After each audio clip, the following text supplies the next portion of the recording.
Question number 1 देखिए, पहला सवाल। इसमें कहा है कि वो ग्राफ आप आइडेंटिफाई करो जिसमें एनर्जी कंजर्वेशन वायलेट हो रहा है। ठीक है, पर आप खड़े हुए पर इनमें सबसे अच्छा ग्राफ मुझे तीसरा लग रहा है। तीसरे में एनर्जी कंजर्वेशन वायलेट हो रहा है कि नहीं हो रहा है? तीसरे में तो मैकेनिकल क्या इवन पोटेंशियल एनर्जी भी चेंज नहीं हो रही और काइनेटिक। बैठ जाओ एक बार। आपने बताया क्या? कुछ भी नहीं बताया, खड़े हो जाओ। ये बताओ, मैं जो पूछ रहा हूँ, तीसरे में क्या मैकेनिकल एनर्जी कंजर्वेशन वायलेट हुआ है क्या? इस ग्राफ में क्या sum of potential plus kinetic energy constant है या चेंज हो रहा है? कांस्टेंट। कारण ये है कि ना तो पोटेंशियल एनर्जी चेंज हो रही है और ना ही काइनेटिक एनर्जी। बैठ जाओ। यानी कि तीसरा तो बिल्कुल सही है, ये तो गलत नहीं है। हमें गलत वाला छांटना है जो वायलेट कर रहा हूं। ये तो आंसर होगा ना? कौन सा होगा बताओ? D Q. खड़े हो, हाँ बताओ डी क्यू।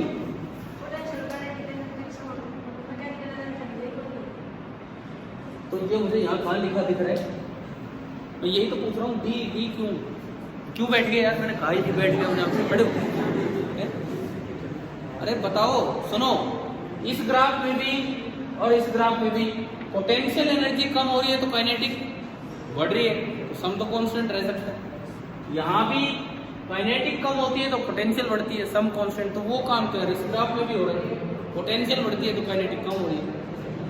कारण बताओ फिर यही क्यों? डी। क्या कहीं से उत्तर देख रखा है?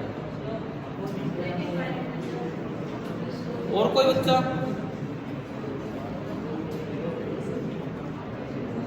लड़कियों में कोई बताओ क्यों?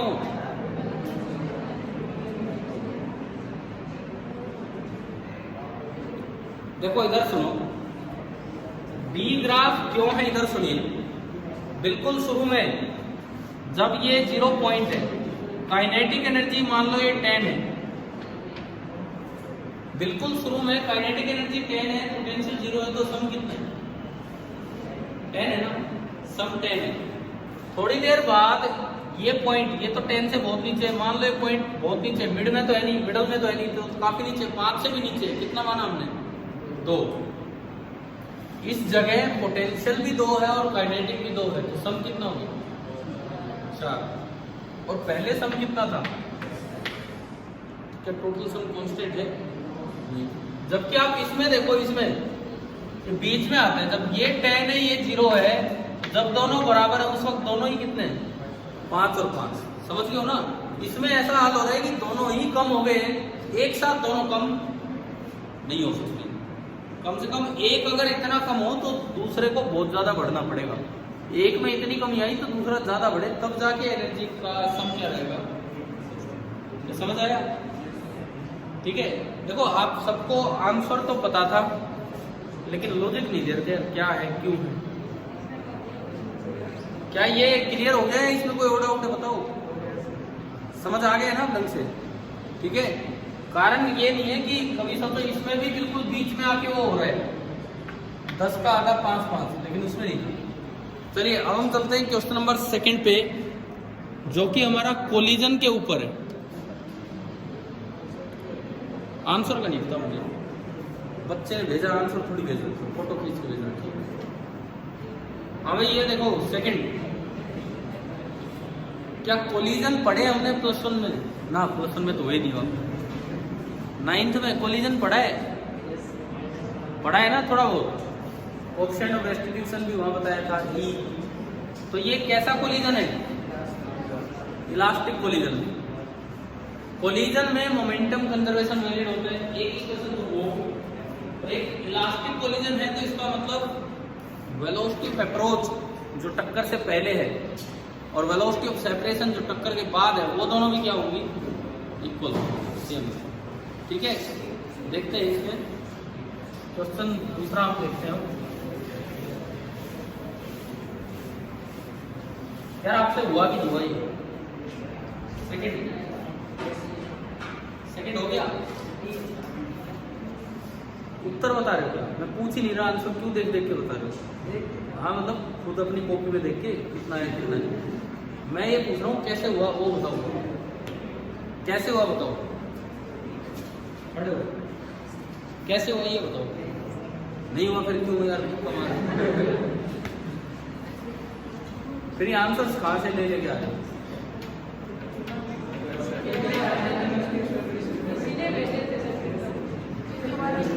ठीक है कोई बात नहीं। देखो अब इधर सुनो,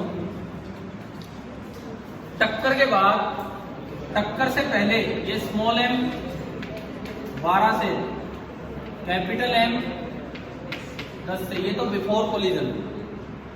आफ्टर कोलिजन अगर आप देखें तो स्मॉल m की स्पीड v1 मान लो और कैपिटल M की v2, ये हमने मानी। ठीक है, मुझे v1 निकालना है। हाँ जी, मोमेंटम कंजर्वेशन की क्या इक्वेशन बनेगी? By momentum conservation, initial momentum mv 12m plus 10m mv1। अच्छा, एक रिजल्ट तो डायरेक्ट सुनो, हैवी चीजों पे कोई फर्क नहीं पड़ता। अगर कोई बहुत हैवी चीज है, अगर इसमें पूछा होता वेलोसिटी ऑफ हैवी ऑब्जेक्ट, तो टक्कर के बाद भी कितने लिख के आते? 10। ट्रक जा रहा था, मैंने उसको बॉल फेंक के मार दी, फर्क पड़ जाएगा कि ट्रक की स्पीड में? नहीं पड़ेगा। अगर कोई बहुत हैवी चीज है और उसके आप किसी भी तरह से टक्कर मारते हो लाइट चीज से, तो उसकी मोशन में, उसके स्पीड में कोई फर्क नहीं आना है। तो अगर ये सवाल होता कि दूसरे वाले की स्पीड बताओ, तो आंसर क्या था? 10। लेकिन अब आपको पहले की स्पीड बतानी है। तो देखिए, मोमेंटम कंजर्वेशन आपने इक्वेशन लगाई 12m plus 10m is equal to mv1 plus mv2। समझ आया यहाँ तक? क्लियर है? तो इसके बाद अब सिंप्लीफाई करना है, तो कोलिजन इलास्टिक दिया है, तो एक और प्रॉपर्टी होती है इलास्टिक कोलिजन की, कि जो वेलोसिटी ऑफ अप्रोच होती है वही क्या होगी? Velocity of separation. Velocity of approach बताओ इन दोनों को देख के कितनी है? 2। 2 से अप्रोच कर रहा है ना ये, टक्कर के बाद सेपरेट हो रहा है, वो तेज जा रहा है, तो वेलोसिटी ऑफ सेपरेशन कितनी है? v2 minus v1। तो v2 माइनस v1 आपका कितना हो गया? 2 हो गया। मुझे क्या निकालना है? v1। तो यहां से v2 ले आओ और उसमें पुट कर दो। v2 कितना आ गया? v1 plus 2। v2 आ गया v1 प्लस 2। आपने इसमें पुट किया 12m plus 10m is equal to m into v1 plus capital M into v2 की जगह आएगा v1 प्लस 2। अब बात यह है कि ना तो मेरे पास स्मॉल m है ना कैपिटल M, तो इसको सोल्व कैसे करें? ना स्मॉल m है ना कैपिटल M, कोई बात नहीं है। तो 12m plus 10m small m into v1 plus capital M into v1 और प्लस 2 बड़ा M। ये 2m इधर आके घटेगा तो 8m हो गया, ये 2m इधर आके घटेगा तो 8m हो गया, यानी कि 12m plus 8 capital M is equal to v1 into m plus m। यहां से बताओ v1 कितना आया? 12 small m upon capital M plus m plus 8 capital M upon m plus m। आ गया यहां तक? अब थोड़ा अप्रोक्सीमेशन का यूज करना पड़ता आपको। कैसे? कौन सी अप्रोक्सीमेशन? कैपिटल M बहुत भारी है, तो m प्लस m को लगभग आप क्या लिख पाएंगे? m।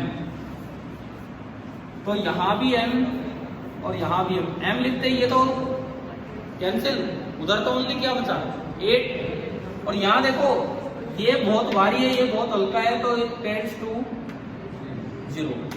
छोटी चीज अपन बहुत बड़ी चीज, यानी कि v1 कितना आ गया? 8 आ गया, और पॉजिटिव 8 आने का मतलब है आगे की तरफ। तो ये आपका आंसर तो आप बिल्कुल सही बता रहे हैं। ठीक है, सही है? हो गया कि नहीं? कोलिजन पे ये 2015 के आसपास का क्वेश्चन है, उसमें लिखा हुआ है, शायद समझ आ गया कोलिजन के कैसे सवाल होने हैं। केवल मोमेंटम कंजर्वेशन और ई की इक्वेशन, उससे बात बन जाएगी। चलिए तीसरे सवाल को देखते हैं, थर्ड।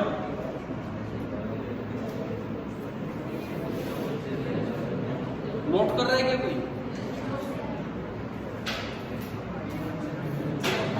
तब तक बाकी बच्चे कोई थर्ड अटेम्प्ट कीजिए जो तीसरा लिखा हुआ बोर्ड पे।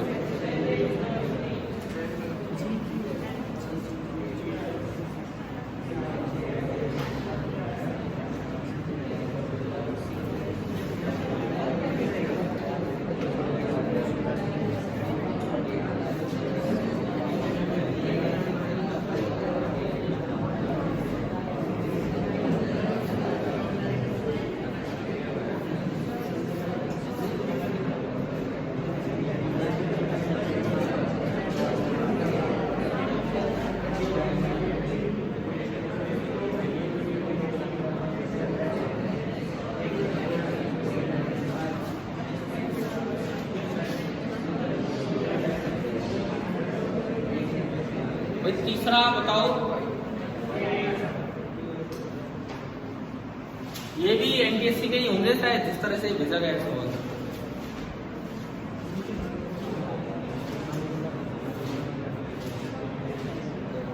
SI unit of capital G upon CGS unit of capital G. अगला सवाल ये था,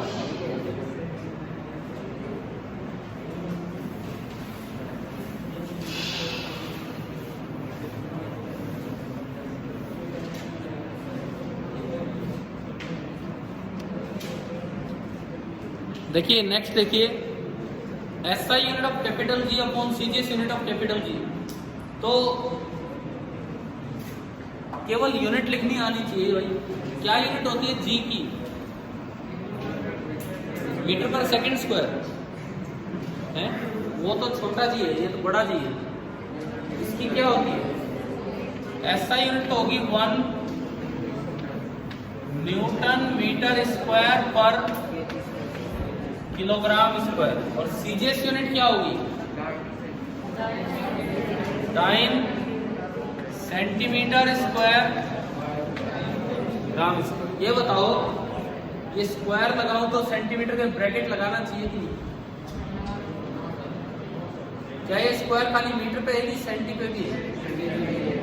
सेंटी पे भी है, तो फिर स्क्वायर ब्रैकेट लगानी चाहिए कि नहीं? तो आप तो कह रहे हो सेंटी पे भी है स्क्वायर।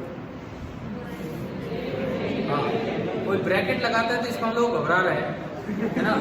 कोई घबराने वाली बात नहीं, पूरा एक वर्ड है उस पे स्क्वायर। चलिए इसमें पुट करते हैं। न्यूटन को न्यूटन रखा, 1 मीटर में कितने सेंटीमीटर? 100 नहीं, 10⁻²। या 100 पर में कितनी बार लिखूंगा इसको? शॉर्ट में लिखो, 10⁻4 सेंटीमीटर स्क्वायर। ग्राम को ग्राम रखा, 1 किलोग्राम में कितने ग्राम? और उसका भी स्क्वायर। 1 डाइन को डाइन ही रहने दो, लेकिन 1 न्यूटन में कितने डाइन? पता है ना ये तो, ठीक है। 9th में ही हमने देख लिया था कि 1 न्यूटन में 10⁵ डाइन है। और ये हो गया। अब देखो इसमें पावर इकट्ठी करो, ये तो सारे कट गए। 10⁹ अपॉन 10⁶ कितना आ गया? 10⁻। समझ आ गया क्या? आखिरी सवाल और देख लो, लास्ट इस तरह का, कि भाई कौन सा ऑप्शन गलत है। देखो न्यूटन थर्ड लॉ से सीधा ही हो गया। जब तो तीनों का कांटेक्ट होगा तो ए ने बी पे जितना फोर्स लगाया, बी ने ए पे उतना ही फोर्स लगाया होगा। पहला ऑप्शन कहता है एफ इज सेम, बिल्कुल सही है, दोनों पे फोर्स ऑफ इम्पैक्ट सेम होगा। दूसरा कहता है कार पे ज्यादा फोर्स लगा है, ट्रक पे कम। वो हालत देख के कह रहे हैं, अरे वो हालत देख के कह रहे हैं, एक्सीडेंट के बाद कार की क्या हालत है और ट्रक की क्या हालत है, तो उसको देख के वो कह रहे हैं कि कार पे ज्यादा फोर्स लगा है, ट्रक पे कम। अक्सर ऐसा ही होता है ना, कार और ट्रक का हेड ऑन कोलिजन हुआ है। वैसे सवाल में एक मिस्टेक है, ये जो क्वेश्चन जिसने भेजा उसमें स्टेटमेंट ये है, car and truck are moving with the same velocity and they collide head on. अरे भाई जब सेम वेलोसिटी से चल रहे तो टक्कर हो ही नहीं सकती। सेम वेलोसिटी का मतलब है मैग्नीट्यूड भी और डायरेक्शन भी, तो वहाँ सेम स्पीड होना चाहिए, सेम स्पीड तब हेड ऑन कोलिजन हुई, ठीक है ना। तो रॉन्ग स्टेटमेंट तो पता लग ही गया, ये दोनों सही कैसे हैं?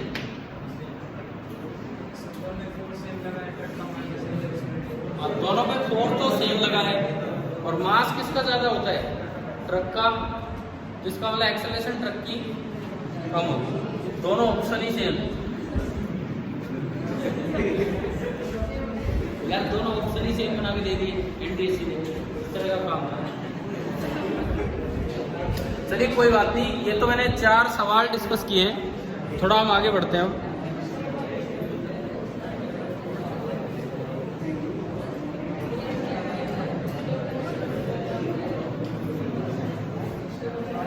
बात है नहीं, देखो अब सुनो, वर्क एनर्जी एंड ग्रेविटेशन। जैसे ग्रेविटेशन में मैं आपसे एक सवाल पूछता हूं केपलर लॉ पे कि अगर F डिपेंड कर रहा होता R की पावर n पे एंड T स्क्वायर प्रोपोर्शनल होता R की पावर x के, तो find relation between Kepler law पे एक सवाल कीजिए भाई, ट्राई कीजिए।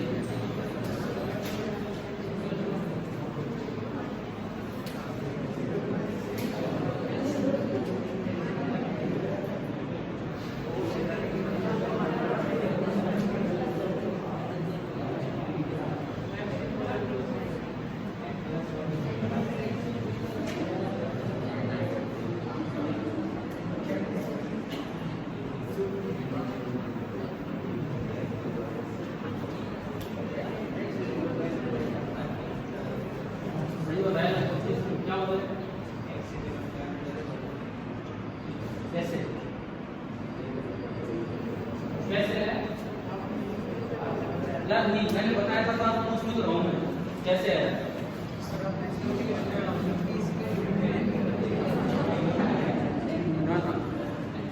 फिर तो आप सवाल ही नहीं समझे, ये मेरा सवाल है।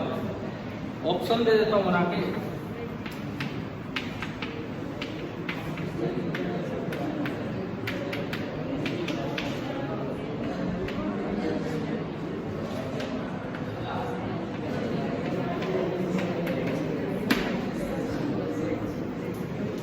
आखिरी तो ऑप्शन कहते हैं कोई रिलेशन नहीं हो, फिक्स अपने आप।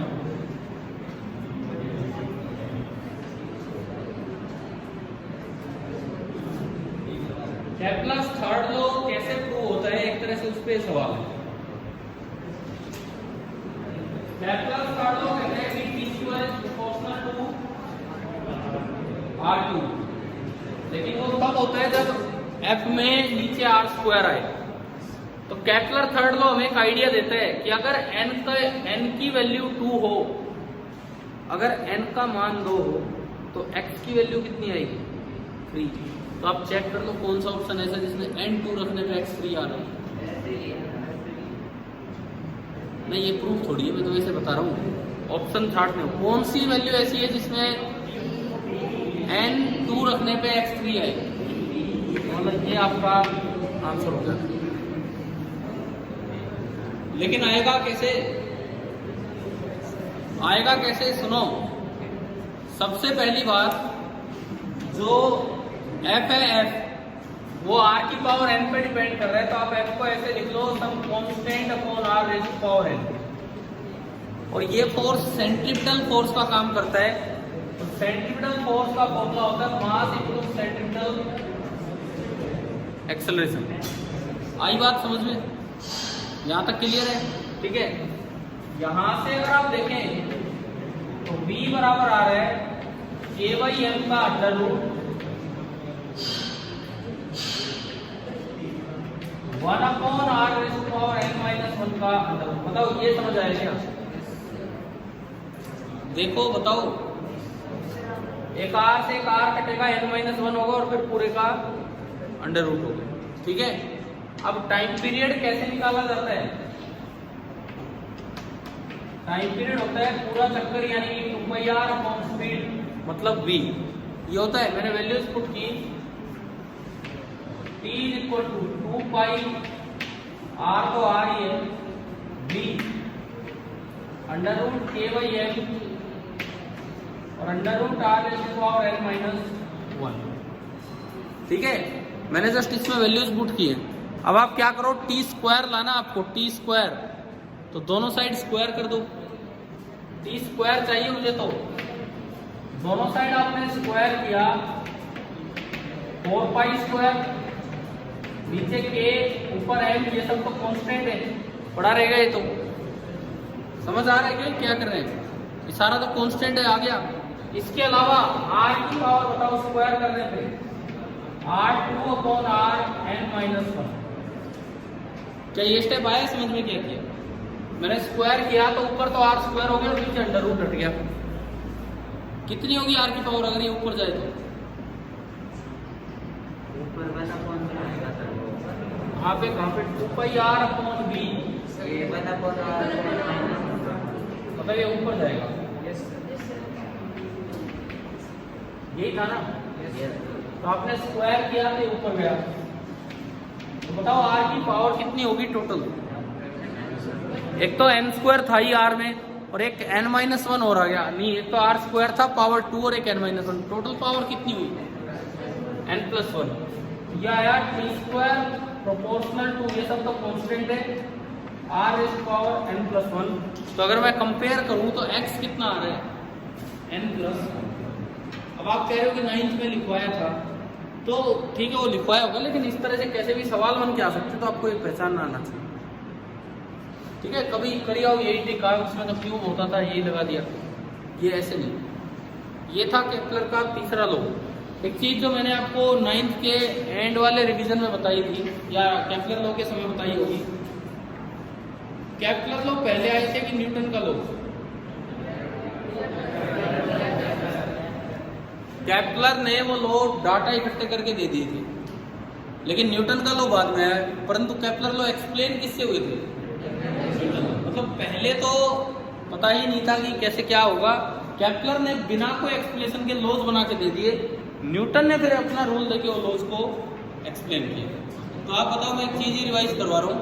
Kepler first law, law of orbit, Kepler first law जो है लॉ ऑफ ऑर्बिट है, तो आप बताइए कि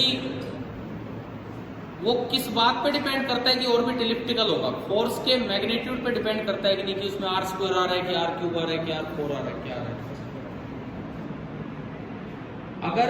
अगर न्यूटन्स फॉर्मूले में फोर्स में थोड़ी डिपेंडेंस चेंज हो जाती, r स्क्वायर की जगह r क्यूब आ जाता है या कुछ और आ जाता, तो क्या केपलर लॉ फर्स्ट लॉ यही रहता है, इलिप्टिकल ऑर्बिट, या कुछ और भी हो सकता था?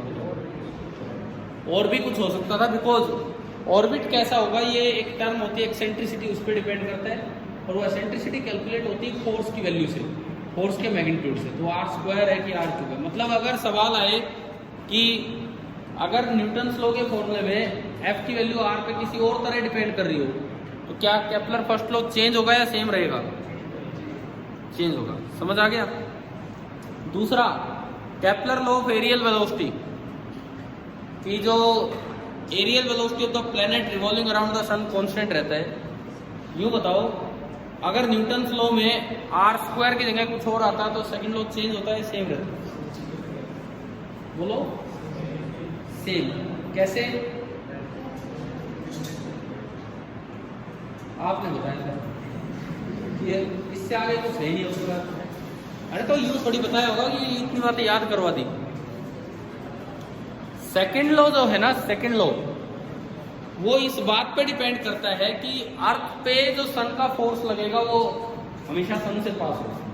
सन अर्थ को अपनी तरफ अट्रैक्ट करेगा ड्यू टू ग्रेविटेशनल फोर्स, तो जो अर्थ पे जो सन का फोर्स लगेगा वो सन से पास होगा। ऐसे फोर्स को बोलते हैं सेंट्रल फोर्स, और सेंट्रल फोर्सेज का मोमेंट या टॉर्क जीरो होता है। सेंट्रल फोर्सेज का मोमेंट या टॉर्क जीरो होता है, और जब किसी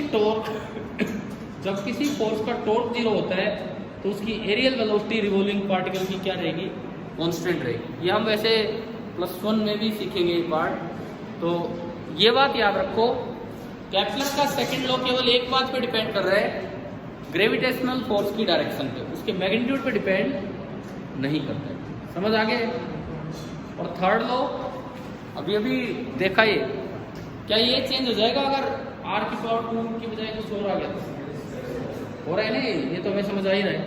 इसका मतलब अगर सवाल आए जो आ चुका आपके पीछे कोई ना कोई शायद माइनर में या कभी आज भाई आया है ना कभी, कि केपलर का, या पता नहीं किस में आया था, कौन से टेस्ट में आया था, आपको दिया जा चुका है ये वाला सवाल। अगर न्यूटन्स ग्रेविटेशनल लॉ में आर स्क्वायर की बजाय कोई और डिपेंडेंस होती तो केपलर का कौन सा लॉ चेंज नहीं होता? सेकेंड लॉ, वो केवल डायरेक्शन पे डिपेंड करता है और बाकी मैग्नीट्यूड पे भी डिपेंड करता है। क्लियर होगी ये बातें? ठीक है, अब थोड़ा आते हैं वर्क एनर्जी की तरफ। वर्क एनर्जी वाले में सबसे पहली चीज है फोर्स का वर्क कैलकुलेट करना। अगर कांस्टेंट फोर्स है तो वर्क आप कैसे कैलकुलेट कर लेते हैं? F dot S, F into S into cos theta. लेकिन आप बताओ क्या वेरिएबल फोर्स का वर्क कैलकुलेट करना सिखाया है कभी? थोड़ा 9th के नोट्स को रिवाइज करके आओगे कि नहीं है? या इस टेस्ट सीरीज का कोई मतलब ही नहीं है जो पेपर हो रहे हैं भाई? 9th के अपने कुछ तो रिवाइज करके आना। बताना अगर वेरिएबल फोर्स हो तो उसका वर्क कैसे निकाला जाता है? इंटीग्रेशन से। कुछ इंटीग्रेशन डायरेक्ट सोल्व हो जाते हैं, कुछ में दिक्कत आती है। क्या वो करवाए परफेक्ट डिफरेंशियल बनवाने वाला काम 9th में? नहीं, सवाल है।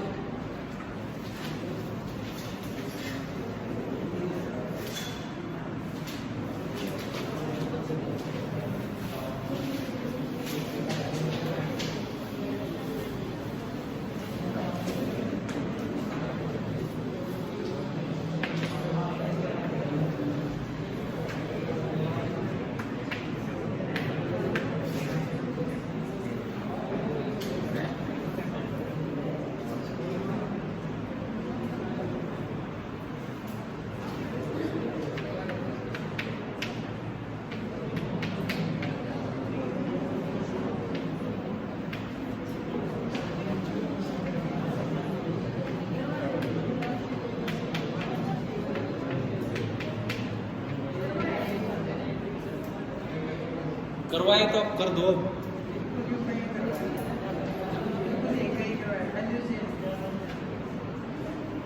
आप एक और एक करके दिखाओ मुझे। Find the work done by F in moving the particle from the origin to 2 1। Work done by F निकालो in moving the particle from 0 0 to 2 1।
आज ये नहीं चल रहा सुबह से।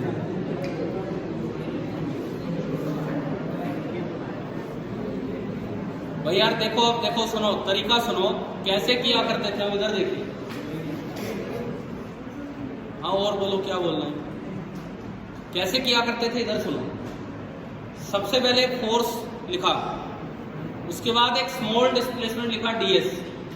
ds कैसे लिखते हैं? आपने f लिखा y i कैप,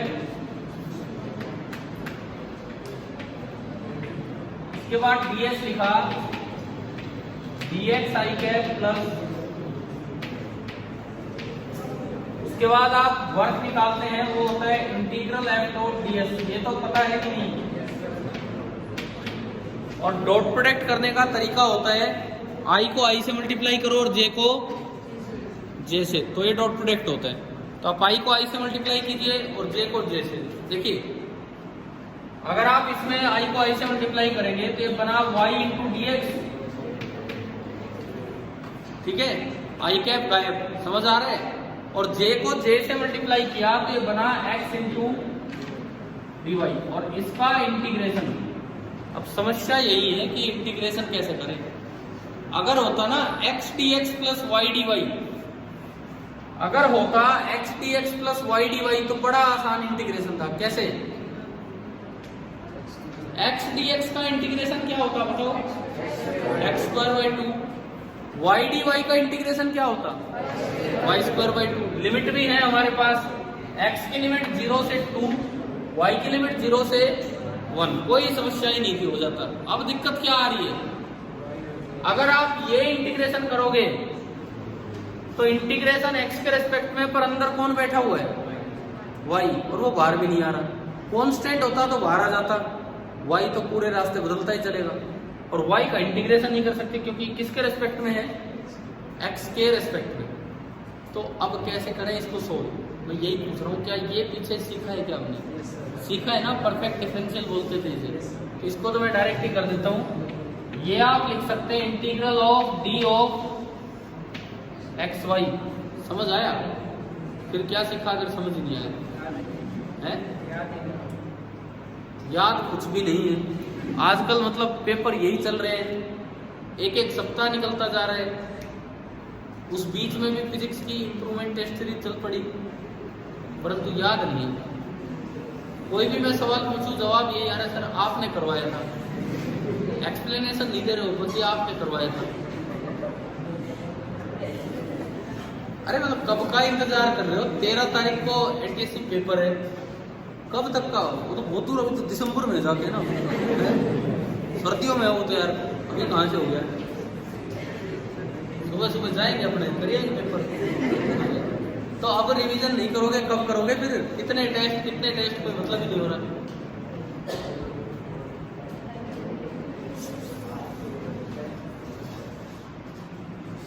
ये कैसे बना, कुछ है इसकी खोज खबर, कैसे करते हैं कैसे नहीं? मैं तो यही जानना चाह रहा हूँ, 9th में करवाया है कि नहीं। ये एक भाई यहाँ भर रहे हैं, 9th में करवाया है कि नहीं करवाया? परफेक्ट डिफरेंशियल याद है तो भाई कॉपी मिल जाएगा, आप देख लेना। तो ये बन जाएगा एक्स वाई, और जब आप इसकी लिमिट रखेंगे तो इसकी लिमिट बनेगी 0 0 से 2 1। जब आप इसकी लिमिट रखेंगे तो लिमिट बनेगी 0 0 से 2 1, ठीक है। अपर लिमिट x की जगह 2, y की जगह 1, 2 × 1 2। लोअर लिमिट 0 0, तो 2 - 0, तो आंसर आ गया 2। और अगर ये ऐसा यूनिट में था तो आंसर आ गया 2 जूल,